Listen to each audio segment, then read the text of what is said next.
मुझे दुख और तकलीफ इस बात की, मैं अगर हिसार में आऊं और आपसे ये कहूं कि मुझे हिसार के किसी म्युनिसिपल स्कूल में चपरासी बना दो, तो आप कहोगे राजीव भाई आपकी क्वालिफिकेशन क्या है, और मैं कहूं मेरी कोई क्वालिफिकेशन नहीं है, तो आप मुझे म्युनिसिपल स्कूल का चपरासी भी नहीं बनाओगे। और कल को मैं हरियाणा का चीफ मिनिस्टर बन के आ गया, तब क्या करोगे? उसी जीरो क्वालिफिकेशन पर मैं हरियाणा का अगर चीफ मिनिस्टर बनकर आया तो आप मेरे गले को मालाओं से लाद दोगे और जिंदाबाद इतनी करोगे तो सारा शहर बहरा हो जाए। ये विडंबना है हमारे देश की।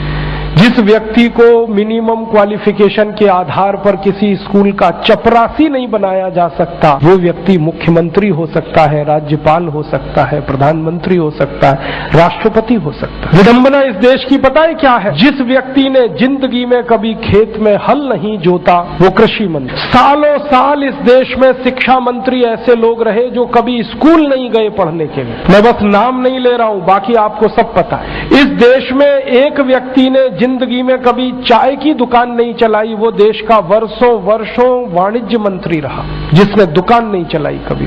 फाइनेंस का जिसको ABCD नहीं आता वो सालों साल इस देश में वित्त मंत्री रहता है। जिसने कभी अपने बेटे और बेटियों को भारत की सेना के लिए भेजा नहीं कुर्बान होने को, वो देश का रक्षा मंत्री हो सकता है। और जिसको अपनी रक्षा करने के लिए सैकड़ों जवान लगते हैं वो देश की क्या रक्षा करेगा?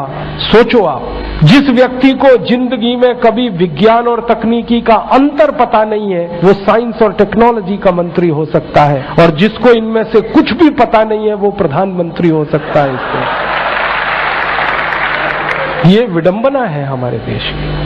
अज्ञानी व्यक्ति ज्ञानियों पर शासन कर सकता है, और हमारे शास्त्रों में कहा गया है, वेदों में कहा गया है कि अज्ञानी व्यक्ति जब ज्ञानियों पर शासन करे तो समझ लेना देश और समाज का बंटाधार ही होना है। हमारे देश में यही हो रहा है। हर अज्ञानी ऐरा गहरा नत्थु खैरा जो किसी नेता की चप्पलें उठाता था, जो किसी के जूतों में पॉलिश करता था, जिसने कभी किसी नेता के घर में रोटियां बना के खिलाई, वो राष्ट्रपति पद तक लोग पहुंचे हैं। ऐसी स्थिति हमारे देश में। उनकी क्वालिफिकेशन ही एक है कि कभी किसी बड़े नेता के रसोई में रोटियां बना के खिलाई तो राष्ट्रपति हो जाओ भैया। ऐसी बंदर बांट मची है इस देश में, और ये उस देश में जिसकी आजादी के लिए 7,32,000 लोग कुर्बान हुए हैं। उस देश में मुझे बहुत दुख होता है, तकलीफ होती है। अभी एक सच्ची घटना मेरे साथ घटित हुई। मैं एक दिन कानपुर गया था, तो कानपुर के रेलवे स्टेशन पे उतरा। उतरने के बाद शहर में बाहर आने के लिए नीचे पुल पर से उतर के आया तो एक छोटी सी चाय की दुकान थी। उस पर एक बेटी और एक माँ और एक छोटा सा बेटा आपस में बात कर रहे थे। वो क्या बात कर रहे थे? वो कह रहे थे माँ हम गरीब क्यों हैं? तो कान में मेरे शब्द पड़ गए। मैंने कहा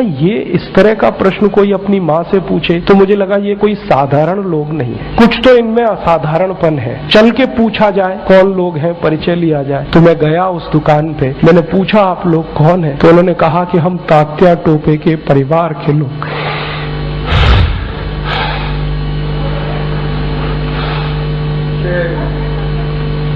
हमारे देश में तात्या टोपे के परिवार के लोगों को चाय बेचनी पड़ी और गद्दारों को सिंहासन मिले। ऐसा ये देश हो गया। जिन लोगों ने तात्या टोपे को मरवाया था वो इस देश में मुख्यमंत्री रह चुके हैं, आपको मालूम है। और एक एक राज्य के नहीं, 2-2 राज्य के मुख्यमंत्री रह चुके हैं। तात्या टोपे का गुप्त पता जिन गद्दारों ने अंग्रेजों को बताया था, उस खानदान के कई लोग इस देश में मंत्री रह चुके हैं। झांसी की रानी लक्ष्मीबाई को जिन्होंने मरवाया था वो इस देश में मंत्री रह चुके हैं। और तात्या टोपे जिन्होंने जवानी लगा दी देश के लिए, उनके परिवार के लोग चाय बेच रहे हैं। ये देश है और ये अब बर्दाश्त नहीं होता, और ये बर्दाश्त होना भी नहीं चाहिए किसी को।